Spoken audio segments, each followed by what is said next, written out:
আজকের গন্তব্য metro rail হয়ে দিয়াবাড়ি যাওয়া। আমরা আগারগাঁও থেকে মেট্রো রেল উঠব। শিশুমেলা থেকে রিকশাযোগে আগারগাঁও যাই। সেখান থেকে আগারগাঁও মেট্রো রেল স্টেশনে প্রবেশ করি। টিকিট কেটে আমরা মেট্রো ট্রেনের জন্য প্রায় ৩০ মিনিট অপেক্ষা করি। আজকের দিন অর্থাৎ ২১শে সেপ্টেম্বর থেকে শুক্রবারে মেট্রো ট্রেন প্রথম চলাচল শুরু করে। আগে এই ছুটির দিন বন্ধ ছিল। মেট্রো ট্রেন থেকে পুরাতন বিমানবন্দরের দৃশ্য অসাধারণ লাগে।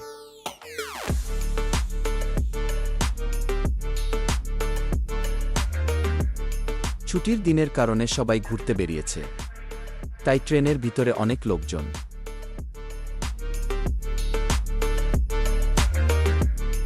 প্রায় ২০ মিনিট পরে আমরা উত্তরা সেন্টার মেট্রো স্টেশনে পৌঁছাই। আমার সহধর্মিনীর প্রথম মেট্রো রেল ভ্রমণ। বেশ খুশি সে। এটা দিয়াবাড়ি লেক। জায়গাটা অনেক সুন্দর, বিশেষ করে যারা ঘুরতে পছন্দ করে তাদের জন্য বেশ ভালো। আমরা দিয়াবাড়ি নৌঘাটে কিছুক্ষণ অবস্থান করি।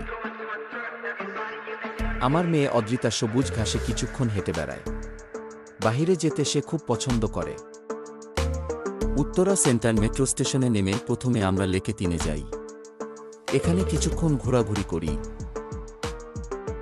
এখান থেকে আমরা উত্তরা সেক্টর ১৮ লেকে যাই। পরিকল্পিত নগরীর কিছু নোংরা পরিবেশ পরিলক্ষিত হয়।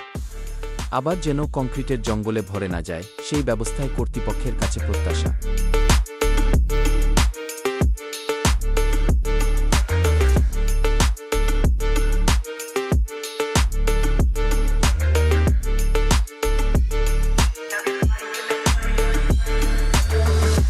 পথে মধ্যে বিশেষ করে উত্তরা সেন্টার মেট্রো স্টেশনে একটু জ্যাম পড়ে। রিকশাওয়ালা চালাকি করে উত্তরা সেক্টর ১৮ লেকে না গিয়ে আগেই নামিয়ে দেওয়ার চেষ্টা করে। অজানা লোকদের তারা ঠকানোর চেষ্টা করে। সে বিষয়ে সতর্ক থাকতে হবে।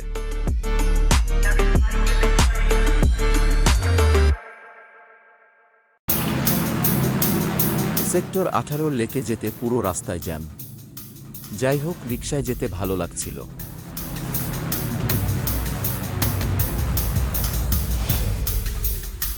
এখানকার রাস্তাগুলো অনেক প্রশস্ত এবং সবুজ দিয়ে ঘেরা।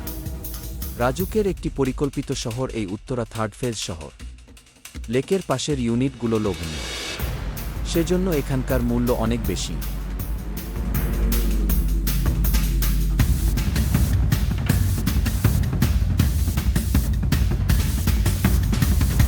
কথা বলতে বলতে আমাদের গন্তব্যে চলে আসি। এখানে অনেকজন ঘুরতে আসে। সবাই লেকের পাড়ে বসে বিভিন্ন রকম জিনিস খায়। এখানে লেকে পাশে হাঁটাহাঁটি করি। লোকজনের ভিড়ে এখানে আর বেশিক্ষণ থাকি না। বাসায় ফেরার জন্য চলে আসি। টিকিট কাটার সময় অনেক লোকের ভিড় ছিল। লোকজন অনেক ঝামেলা করছিল এখানে। টিকিট কেটে উপরে উঠে ট্রেনের জন্য কিছুক্ষণ অপেক্ষা করি।